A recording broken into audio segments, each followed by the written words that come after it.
Hello friends, आरकेपी study plus में आपका स्वागत है। आज की क्लास में हम लोग चर्चा करते हैं करंट अफेयर के बारे में। हम लोग क्या करेंगे, करंट अफेयर की हफ्ते में 2 से 3 क्लासेस लेंगे, जिसमें करंट अफेयर पर के जो मतलब डेली बेसिस पर जो करंट अफेयर होता है उसमें क्या है कि जैसे एक हफ्ते का जो करंट अफेयर होगा वो 2 या 3 क्लास में हम आपको पूरा प्रोवाइड करा दिया करेंगे। ठीक है, तो ये वीकली प्रोग्राम मतलब एक हफ्ते में आपको लेक्चर मिल जाएंगी, 2 से 3 लेक्चर मिल जाएंगी, जैसा सूटेबल रहेगा। मतलब जैसी करंट की घटनाएं रहेंगी उस आधार पर हम क्या करेंगे कि कोशिश करेंगे ज़्यादा से ज़्यादा कवर करने की। ठीक है, तो चलिए दोस्तों स्टार्ट करते हैं। तो आज की पहली जो मतलब जो है हम लोग अगर न्यूज़ लें या पहला करंट अफेयर क्वेश्चन पर जाते हैं, तो सबसे पहले आज हम लोग चर्चा करते हैं Fukushima. Fukushima nuclear power station था। फुकुशिमा ये नाम से कुछ लग रहा होगा कि ये कहाँ का होगा, जापान का है। ये जापान में फुकुशिमा जो है ये आपका न्यूक्लियर पावर पड़ता है। ठीक है, तो इसमें हुआ क्या है, तो चलिए इसमें जो है चर्चा करते हैं कि ये वर्तमान में चर्चा में क्यों है न्यूक्लियर पावर। क्योंकि यह क्या कर रहा है, अभी जापान क्या कर रहा है कि जो रेडिएशन युक्त, यानी ये इसमें हुआ क्या था एक्चुअली, हम ये अब आपको बता दें कि 2011 का समय था जब एक सुनामी आती है, जिसमें क्या होता है कि जापान में जो यह न्यूक्लियर पावर होता है इसमें पानी चला जाता है, और जिसके कारण पानी भर जाता है और वहाँ पर विस्फोट हो जाता है। विस्फोट होने से वहाँ पर जो आसपास का जो समुद्र का जो तटीय एरिया था, जापान तो आप समझ ही रहे होंगे कहाँ पर जापान होगा। तो चलिए ठीक है, हम आपको अगर नहीं पता है तो हम आपको ऐसे ही बता दे रहे हैं कि जैसे मान लीजिए ये एक ऐसे सीमा ले लीजिए, जैसे ये इस तरीके से। तो इसमें आप यहाँ पर जैसे ऐसे इसका द्वीप जो है लंबाई रूप से ऐसे ही बना हुआ है द्वीप, तो इस तरीके से 2-3 द्वीपों में टुकड़ों में बटा हुआ है। तो इस तरीके से ये बना हुआ है जापान। ये आपका पूर्वी एशिया के रीजन में आता है, पूर्वी एशिया के रीजन में। तो ठीक है, तो उसमें हुआ क्या कि पानी जैसे भर गया, तो फाइनली क्या हुआ, पानी को वो मतलब स्टोर कर लिए थे उस पानी को, जिसमें एक्चुअली होता क्या है कि इसमें रेडिएशन फैल जाता है।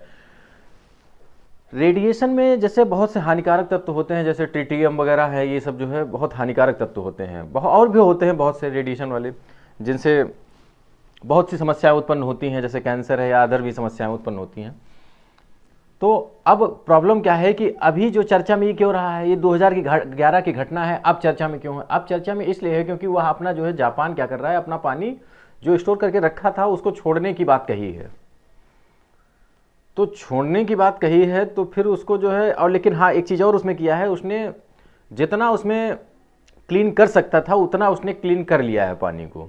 जो पानी जो है जिसमें रेडिएशन था, रेडिएशन कम हुआ है, ये बिल्कुल बात सही है, लेकिन बिल्कुल कम नहीं हुआ है, बिल्कुल ख़त्म पानी में रेडिएशन नहीं। अब जैसे उसमें अभी ट्रिटियम पानी के साथ जब घुल जाता है तो उसको उसमें से पृथक कर पाना बहुत ही कठिन होता है। तो इसलिए अभी क्या है कि जापान कह चुका है कि इसमें ट्रिटियम अभी भी है।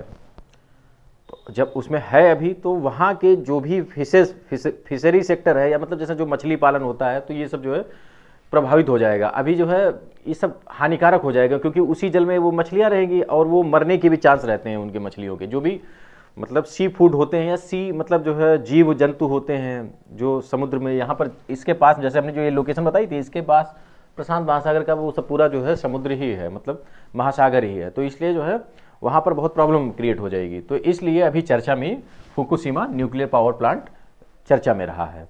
तो बस आपको ये याद रखना है कि फुकुशिमा कहाँ है, बस इतना आपसे पूछा जाएगा अगर जैसे मान लीजिए क्वेश्चन पूछा जाता है। तो फुकुशिमा न्यूक्लियर पावर प्लांट कहाँ पर है, तो ये मैटर मेन हो गया। ठीक है, तो ये आपको चीज़ क्लियर हुई। तो अब देखते हैं हम लोग दूसरे मतलब जो है टॉपिक पर चलते हैं। अभी क्वेश्चन पूछ दिया जाए, आदित्य L1 मिशन किससे संबंधित है। तो अब डायरेक्ट आप कह सकते हैं कि सूर्य का पर्यायवाची ही आदित्य होता है। तो इस तरीके से आपको पता हुआ कि जो है आदित्य जो है वो जो मिशन है इसरो के द्वारा किया जाएगा यह। ठीक है, तो अब जो है आगे देखते हैं। आगे ये क्वेश्चन आपका जो है, एक क्वेश्चन पूछा जाएगा आपका, अभी चर्चा में रहा है, मिशन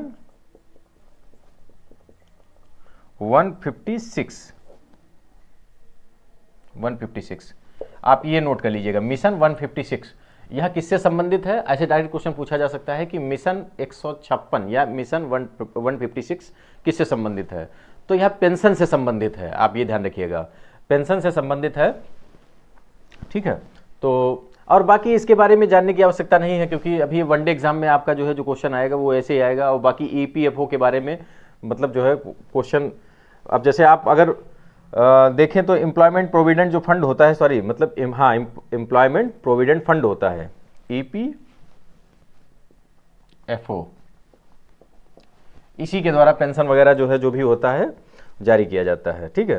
तो इसीलिए ये जो है चर्चा में रहा है। अब ईपीएफओ को अगर ध्यान रखना चाहें तो याद रख सकते हैं, तो कोई ज़रूरी नहीं है, उसकी आवश्यकता नहीं है। चलिए हम लोग दूसरे क्वेश्चन पर जाते हैं, और दूसरे क्वेश्चन में जाएंगे तो हम लोग देखेंगे इजिप्ट के बारे में चर्चा करते हैं। इजिप्ट के बारे में चर्चा करते हैं, इजिप्ट मतलब मिस्र के बारे में चर्चा करते हैं थोड़ा।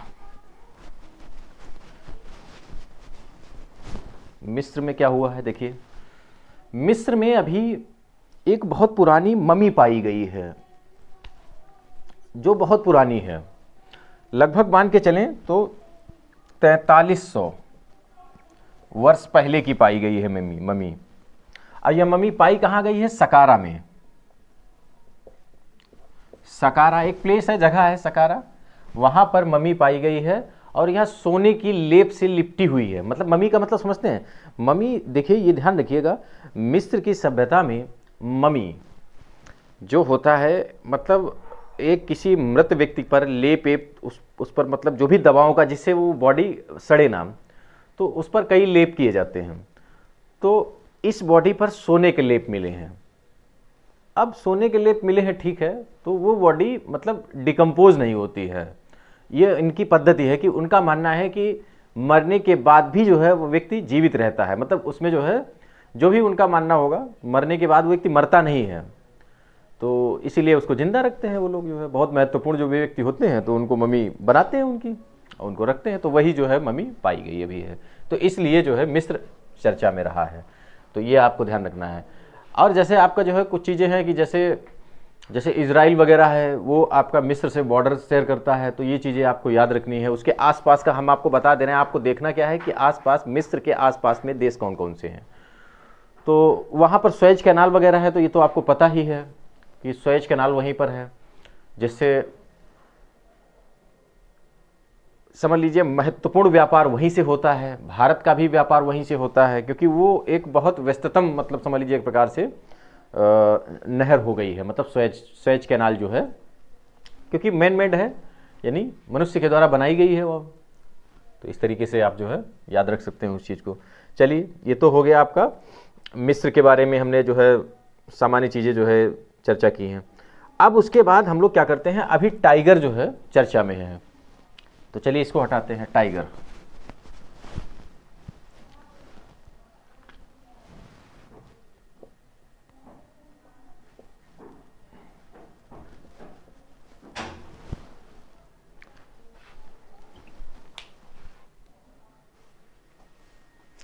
चलिए अब हम लोग क्या करते हैं, टाइगर के बारे में चर्चा करते हैं।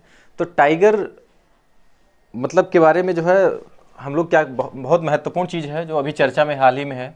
तो इसलिए जो है इस पर क्या करेंगे कि हम लोग बहुत सी चीज़ों को इसमें जो है जानेंगे कि जैसे IUCN की लिस्ट में इसको कैसा दर्जा प्राप्त है, कौन कौन राज्यों में टाइगर पाए जाते हैं, ठीक है। तो ये सब चीज़ें, बहुत सी चीज़ें हैं जिनके बारे में हम लोग चर्चा करेंगे, ठीक है। तो अभी सबसे पहले हम लोग क्या करते हैं कि, और उसके बाद जो है जैसे जो भी टाइगर का सेंसस हुआ है, तो वो टाइगर का सेंसस कब हुआ था, तो आपको बता दें कि टाइगर का सेंसस का मतलब टाइगर की जनगणना जो हुई है। फिर उसके बाद जो है आपकी जो मतलब नेशनल टाइगर कंजर्वेशन जो है अथॉरिटी जो है,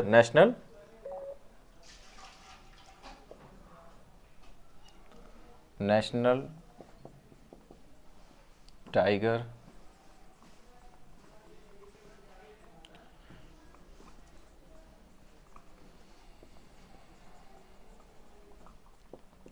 अथॉरिटी, तो अब ये देखिए, अच्छा ये जो बना है ये ध्यान रखिएगा, इसको ये क्वेश्चन पूछा जाता है कि यह किसके अधीन बना है। तो ये wild life protection act, wild life protection act 1972 के तहत इसको बनाया गया था। ये नेशनल टाइगर कंजर्वेशन अथॉरिटी, ठीक है। तो ये कुछ महत्वपूर्ण चीज़ें हैं, जैसे क्वेश्चन पूछा जाता है कि नेशनल टाइगर कंजर्वेशन अथॉरिटी को किसके तहत बनाया गया था, तो ये क्वेश्चन पूछा जा सकता है। तो वाइल्ड लाइफ प्रोटेक्शन एक्ट के तहत बनाया गया था इसको। अब फिर उसके बाद और इसमें जो है क्या चीज़ें जाननी है कि टाइगर के बारे में हम लोग अगर कुछ महत्वपूर्ण चीज़ों को समझें तो इसमें सबसे मेन चीज़ है कि इसका सेंसस कब हुआ था। तो सेंसस हुआ था 2018 में, सेंसस हुआ था, यानी जनगणना इसकी जो हुई थी, सॉरी टाइगर की गणना जो हुई थी टाइगरों की, तो वो 2018 में हुई थी। अच्छा ये जो है जो सेंसस आया था, मतलब गणना स्टार्ट हो गई थी, सेंसस 2019 तक प्रकाशित हो गया था ये सेंसस। तो इस तरीके से सेंसस के बारे में पता हुआ। और अच्छा कुछ चीज़ें हैं जैसे इसके बारे में जो हम लोग जानेंगे, तो जैसे IUCN की लिस्ट में हम लोग समझ लेते हैं, IUCN की किस कैटेगरी में आता है, तो इंडेंजर्ड कैटेगरी में आता है।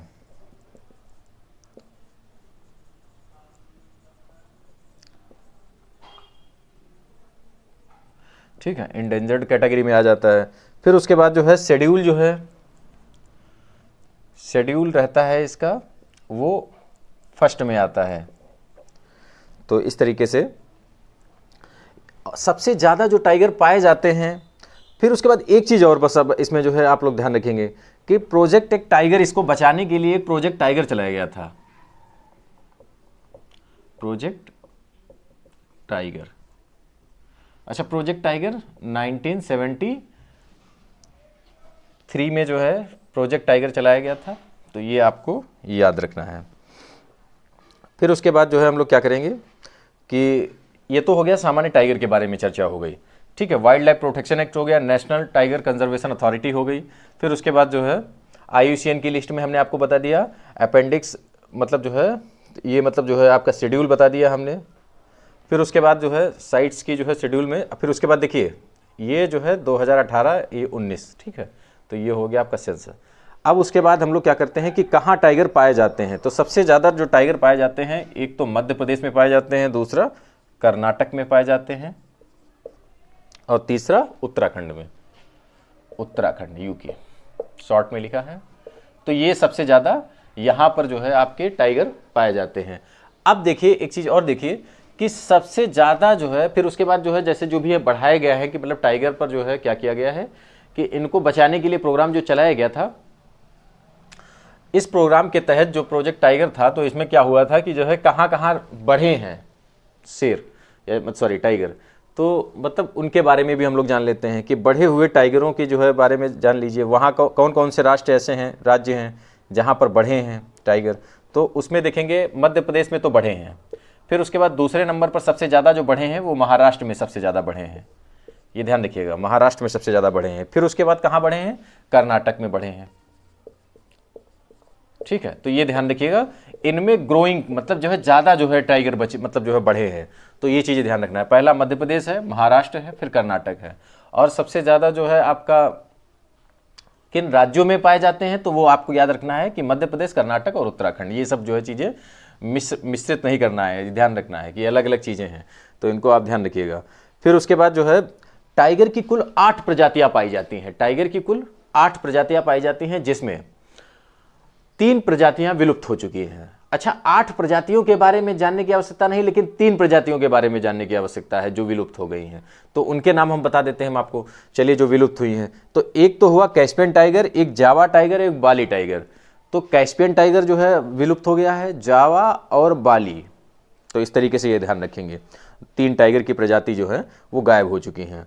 अच्छा बोर टाइगर रिजर्व जो है, एक क्वेश्चन पूछा जाता है, bore tiger reserve, bore tiger reserve ये कहाँ है, बोर टाइगर रिजर्व ये क्वेश्चन पूछा जाता है। तो महाराष्ट्र में है।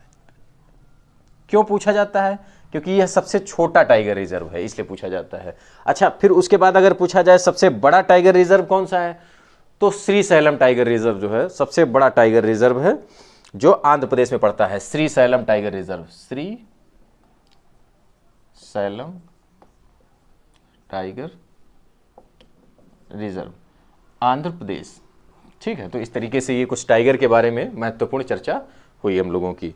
तो ये तो हो गया टाइगर के बारे में हम लोगों ने जाना। चलिए ठीक है, फिर उसके बाद हम लोग क्या करते हैं, नेक्स्ट टॉपिक को लेते हैं। चलिए, ये तो टॉपिक हमारा हो गया। चलिए, अब नोट डाउन जिसको करना हो तो वो अपना पिक्चर खींच लीजिए इसका, या नोट डाउन कर लीजिए आप लोग, क्योंकि इससे क्वेश्चन एक आधा फंसने का चांस रहता है कि क्वेश्चन आएगा, क्योंकि चर्चा में है। तो चलिए ठीक है, इसको हटाते हैं हम लोग, क्योंकि नामीबिया से अभी जो है आए भी था टाइगर, तो इसलिए जो है इंपॉर्टेंट बन जाता है। चलिए, अब नेक्स्ट करंट अफेयर क्वेश्चन पर जाते हैं हम लोग। तो उसमें देखते हैं, नेक्स्ट करंट अफेयर क्वेश्चन में जाते हैं, तो उसमें हम लोग चर्चा करते हैं मॉलिक्यूलर क्लाउड, मॉलिक्यूलर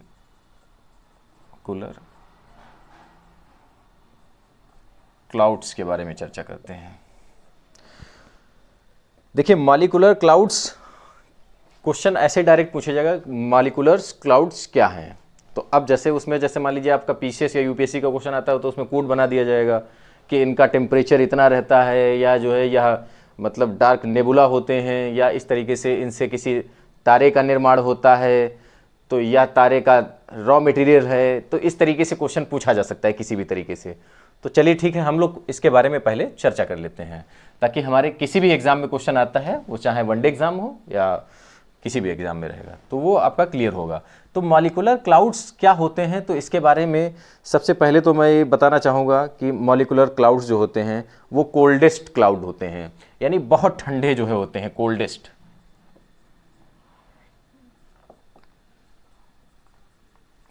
क्लाउड होते हैं। तो कोल्डेस्ट होते हैं, तो इनका तापमान कितना होता है, तो तापमान के बारे में हम लोग समझ लेते हैं 10 से 30 केल्विन के आसपास जो है इनका टेम्परेचर रहता है। ठीक है, फिर उसके बाद ये किससे निर्मित होते हैं, तो इसमें आप मुख्य रूप से ध्यान रखेंगे, इसमें डस्ट, वैसे तो बहुत सी गैसें होती हैं, लेकिन डस्ट होता है इसमें, और हाइड्रोजन, डस्ट और हाइड्रोजन।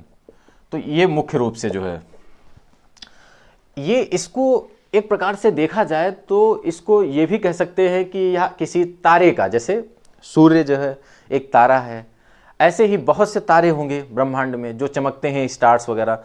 तो अब ये क्या है कि ये एक प्रकार से इनका रॉ मटेरियल है, जो इसी से क्या करते हैं, इसी को, जैसे एक चीज़ और ध्यान रखिएगा कि इसी को डार्क नेबुला भी कहते हैं, dark nebula.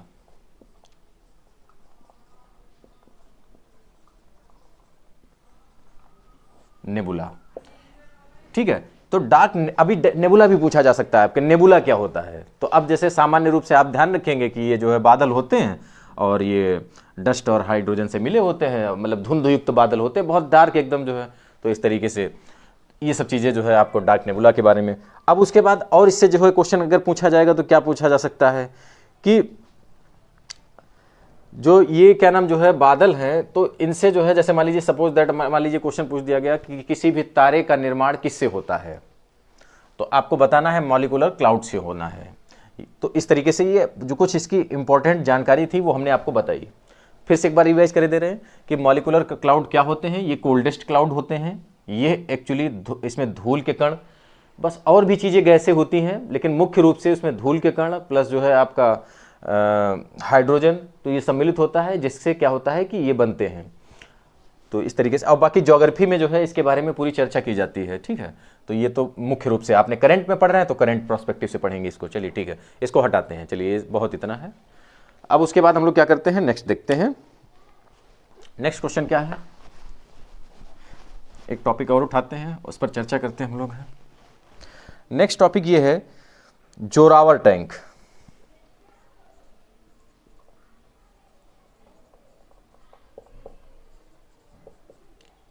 Zorawar tank, Zorawar tank.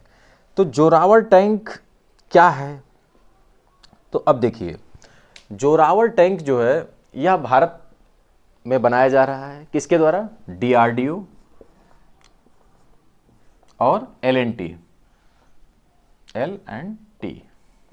इन दोनों के द्वारा मिलकर बनाया जा रहा है।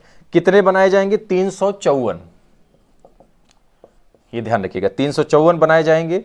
तो अब देखिए ये हैं क्या, ये एक प्रकार से समझ लीजिए, एक प्रकार से ये टैंक है और इसको अप्रूवल दे दिया गया है, किसके द्वारा? डिफेंस एक्विजिशन काउंसिल के द्वारा। डिफेंस एक्विजिशन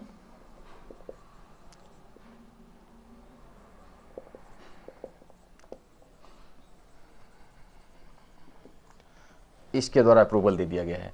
जैसे क्या होता है, ये काम क्या करता है? DAC जो है, DAC हमारे लिए क्या काम करता है कि जैसे सेना में कोई भी उपकरण अगर सम्मिलित किया जाएगा तो इसका अप्रूवल होना आवश्यक है। तो इसमें समझ लीजिए इसने जो है अप्रूवल दे दिया है जोरावर। अब जोरावर नाम क्यों रखा गया, ये अब और थोड़ा और जान लीजिए। तो जम्मू कश्मीर के एक राजा थे गुलाब सिंह।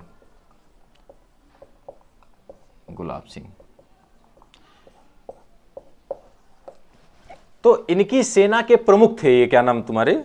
जोरावर।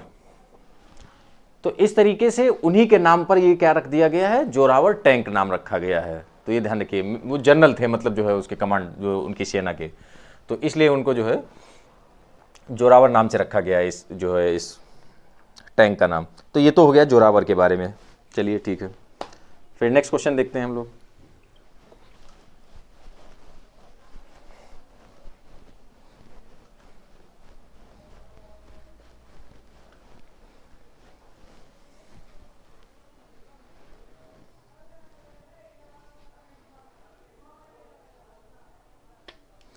अच्छा, अभी जो है यूथेनेशिया,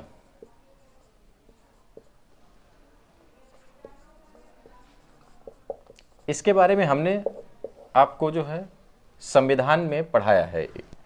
जो हमने संविधान यूट्यूब पर पढ़ाया है तो उस पर जो है लेक्चर वगैरह आपको मिलेगा, ये यूथेनेशिया वगैरह। तो ये होता क्या है यूथेनेशिया? यानी इसको कहते हैं, हिंदी में कहें तो निष्क्रिय इच्छा मृत्यु। निष्क्रिय इच्छा मृत्यु।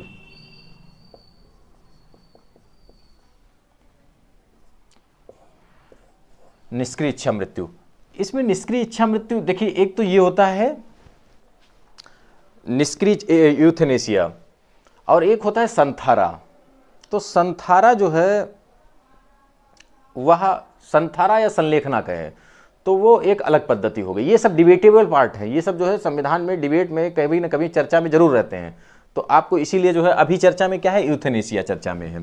तो यूथेनेशिया क्यों चर्चा में है? क्योंकि इसके नियम जो है, जो कठोर नियम थे, इसमें कैसे मान लीजिए किसी व्यक्ति को, जैसे कोई व्यक्ति जैसे मान लीजिए असाध्य रोग से पीड़ित है, अब वह जो है जैसे अपने मरना चाहता है, तो कह रहा है कि हमारे मतलब जो है उपकरण जितने भी लगे हुए हैं जिनसे हम जीवित हैं, वो ऑक्सीजन हो सकता है, वो पर्टिकुलर डेली बेसिस पर इंजेक्शन हो सकता है जिसके कारण वो जीवित है, या हो सकता है उसको ब्लड डेली बेसिस पर चढ़ रहा हो, या जो भी कारण हो सकता हो, जो भी उसके इक्विपमेंट हो सकते हैं।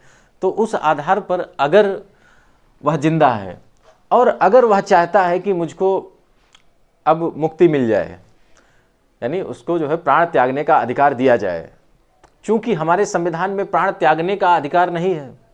जैसे आर्टिकल 21 जो क्या कहता है कि लिवलीहुड का अधिकार है, यानी जीवित रहने का अधिकार है, जीवन जीने का अधिकार है, जिसमें सभी प्रकार की स्वतंत्रताओं का भी वर्णन किया गया है। जैसे आपका सोने का अधिकार है, खाने का अधिकार है, अपनी पसंद के व्यक्ति से विवाह करने का अधिकार है, या जो भी मतलब है, बहुत से उसमें राइट्स हैं। तो लगभग 35 प्रकार की स्वतंत्रताएं उसमें दी गई हैं, तो उनके बारे में आप देख लीजिए। जैसे तो अब उसमें जो है क्या है कि इच्छा मृत्यु जो है इसका प्रावधान पहले नहीं था। तो अभी कुछ समय से क्या हुआ है, इस पर डिबेट चली हुई, क्योंकि बहुत से देशों के संविधान में ये इच्छा मृत्यु का प्रावधान है कि जब जीने का अधिकार है तो फिर मरने का भी अधिकार होना चाहिए। लेकिन भारत के परिप्रेक्ष्य में इसको जो है बहुत ज़्यादा मान्यता नहीं प्राप्त है मरने के अधिकार को, तो इसलिए इस पर जो है डिबेट। अब जैसे क्या हुआ कि इस पर जो है सुप्रीम कोर्ट ने अपने डिसीजन दिए हैं कि कहा है कि चलिए अच्छा हम असाध्य रोग से पीड़ित व्यक्ति के लिए हम क्या करते हैं कि एक कमेटी बनाते हैं, जिसमें क्या करेंगे कि हम चलिए इनको जो है इच्छा मृत्यु का परमिशन देते हैं, लेकिन उसके लिए क्या होगा कि कम से कम एक बहुत अच्छा खासा बड़ा पैनल होना चाहिए, जिसमें जो डॉक्टर हैं उसमें कम से कम 20 वर्ष का उनको अनुभव होना चाहिए, और फिर उस पर जो है डिस्ट्रिक्ट मजिस्ट्रेट का जो है अप्रूवल होना चाहिए। तो उसका एक बहुत लंबा चौड़ा प्रक्रिया है उसका। तो अगर कोई व्यक्ति लेना भी चाहे निष्क्रिय इच्छा मृत्यु तो नहीं ले पाएगा। लेकिन अब वर्तमान में क्या कर दिया गया है कि सामान्य प्रक्रिया कर दी गई है। सामान्य प्रक्रिया का मतलब जैसे 3 से 4 डॉक्टर हो सकते हैं और वो 4 से 5 साल का उनको अनुभव होना चाहिए। अच्छा, डिस्ट्रिक्ट मजिस्ट्रेट के अप्रूवल को खत्म कर दिया गया है। तो अब बहुत सी चीज़ों को जो है मतलब बहुत आसान कर दिया गया है इसको, निष्क्रिय इच्छा मृत्यु को। अब वो जो है उसके जो भी उपकरण हैं उनको हटाया जा सकता है और उसको मतलब जो है मृत्यु को वो प्राप्त हो सकता है। अब इस तरीके से जो है यही यूथनेसिया है। तो ये भी चर्चा में रहा है। तो चलिए ठीक है, ये हो गया टॉपिक आपका। फिर उसके बाद देखते हैं और चीज़ें, देखते हैं कि कौन कौन सी चीज़ें चर्चा में रही हैं, तो उनके बारे में और थोड़ा देख लेते हैं।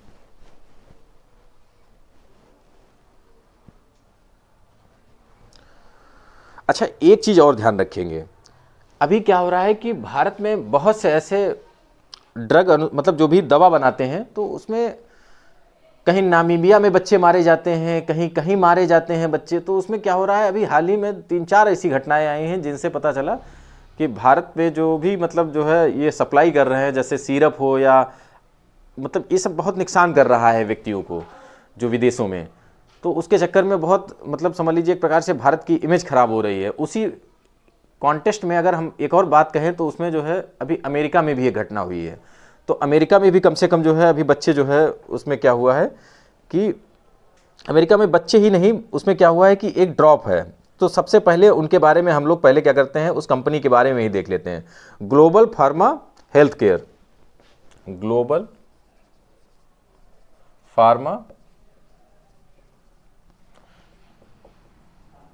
हेल्थ केयर, ये कंपनी का नाम है। चेन्नई की यह कंपनी है, चेन्नई की यह कंपनी है जो दवा वगैरह बनाती है, ये ड्रॉप बनाती है, ऐसे समझ लीजिए, ठीक है। तो अब इसमें क्या है कि इस ड्रॉप को डालने से वहाँ के बहुत से लोगों में अंधापन आया है, बहुत से लोगों में अनचाही समस्याएं उत्पन्न हुई हैं। तो इस तरीके से हालांकि जो है इसको एक्सेप्ट भी कर लिया है इस कंपनी ने, अपना पूरा स्टॉक मंगा लिया है पूरा वहाँ से। तो इस तरीके से ये सब चीज़ें जो है हो रही हैं। तो अब थोड़ा बस ध्यान रखना कि अभी हाल ही में जो है कौन सी कंपनी चर्चा में रही थी, तो ग्लोबल फार्मा हेल्थ केयर। तो ये आपको सॉरी याद रखना है, या कहाँ की कंपनी है, चेन्नई की है, और अभी अमेरिका में जो है इंसिडेंट्स ऐसे कुछ प्राप्त हुए हैं, तो ये आप ध्यान रखना है। तो इस तरीके से ये आपका टॉपिक हो गया। छोटे छोटे टॉपिक हैं कुछ, तो उनके बारे में सामान्य रूप से चर्चा करते चलते हैं। फिर उसके बाद देखते हैं हम लोग आगे की ओर।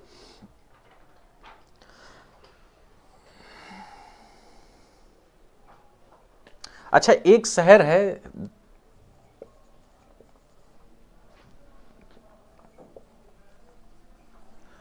पॉम्फोर शहर, तो ये इसके बारे में देखेंगे। ये कहाँ पाया गया, अभी जो है हाल ही में इसकी खोज हुई है। तो ये तमिलनाडु में, ठीक है, तमिलनाडु में लगभग समुद्र से तट से 50 किलोमीटर अंदर मतलब जो है उसके पाया गया है समुद्र में। तो 50 किलोमीटर अंदर तक जो है इसकी खोज हुई। तो आप इतना ही बस याद रखिए, पॉम्पोर जो है शहर ये कहाँ पाया गया है, तो अभी इसकी जो खोज हुई है वो तमिलनाडु में हुई है। तो बस आप ऐसे इतना याद रखेंगे। और उसके बाद इसकी जो है जो चर्चा मिलती है मणिमेखलाई, जो आपका एंशिएंट में जो है कुछ साहित्य है, उसमें एक है मणिमेखलाई, मणिमेखले या मेखलाई, ठीक है। तो इसमें भी चर्चा इसकी इस शहर की मिली है। तो ये इंपॉर्टेंट है, बस इतना और आप जान लीजिए। बस उसके बाद जो है तो ये अभी देखिए, फिर उसके बाद क्या हो, अब देखिए नेक्स्ट क्वेश्चन पर आते हैं। चलिए इसको पहले हटा लेते हैं, इरेज कर लेते हैं।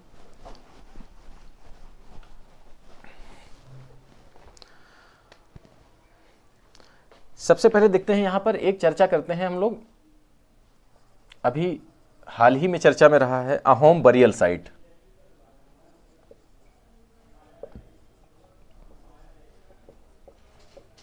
Ahom burial site. तो अहोम बरियल साइट क्या है? तो आपने सुना होगा अहोम साम्राज्य के बारे में। तो अहोम साम्राज्य के अंतर्गत यह एक समझ लीजिए, ऐसे समझ लीजिए, यह मृतक यानी शमशान है, ऐसे समझ लीजिए इसको, ये समझ लीजिए। क्योंकि यहाँ पर अहोम बरियल का मतलब होता है कि वही जो मृतकों को गाड़ने का जो स्थान होता है वो प्राप्त हुआ है अभी हाल ही में। ये कहाँ है? असम में। तो ये सब चीजें हैं। अब चलिए, ये चर्चा में आया है तो ये तो हो गया अहोम बरियल साइट कहाँ है, तो ये आपको पता होगा कि असम में हो गया, ये आप डायरेक्ट बता देंगे। लेकिन अब उसके बाद हम लोग क्या करते हैं, अहोम डायनेस्टी के बारे में चर्चा कर लेते हैं। अहोम साम्राज्य के बारे में चर्चा कर लेते हैं, या डायनेस्टी के बारे में चर्चा कर लेते हैं इसके बारे में। तो अहोम साम्राज्य क्या है, तो इसके बारे में थोड़ा हम लोग चर्चा कर लेते हैं, छोटी सी चर्चा। अहोम साम्राज्य लगभग 1253 के आसपास स्थापित हुआ था। 600 सालों तक जो है इसने शासन किया।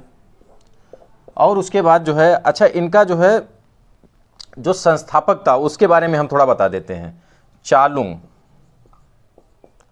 चालुंग सुकाया, ये इसके संस्थापक थे।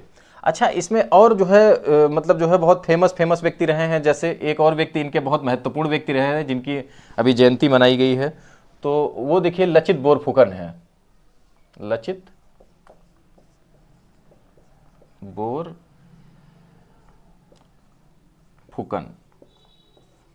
बोरफुकन ये व्यक्ति रहे हैं जो इनकी अभी मतलब हाल ही में जयंती मनाई गई। तो ये भी जो है अभी डायरेक्ट क्वेश्चन पूछा जा सकता है, लचित बोरफुकन किससे संबंधित है, किस राज्य से संबंधित है, तो ऐसे ही पूछा जा सकता है, आपको हो सकता है।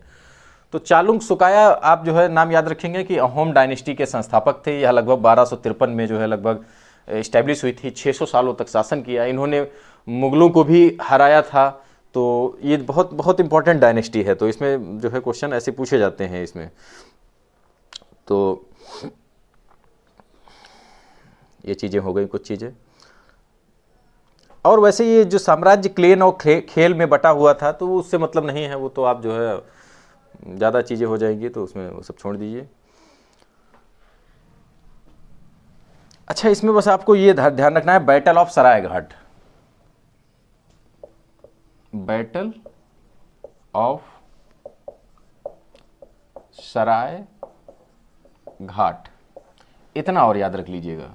तो ये बैटल ऑफ सरायघाट कब का है? 19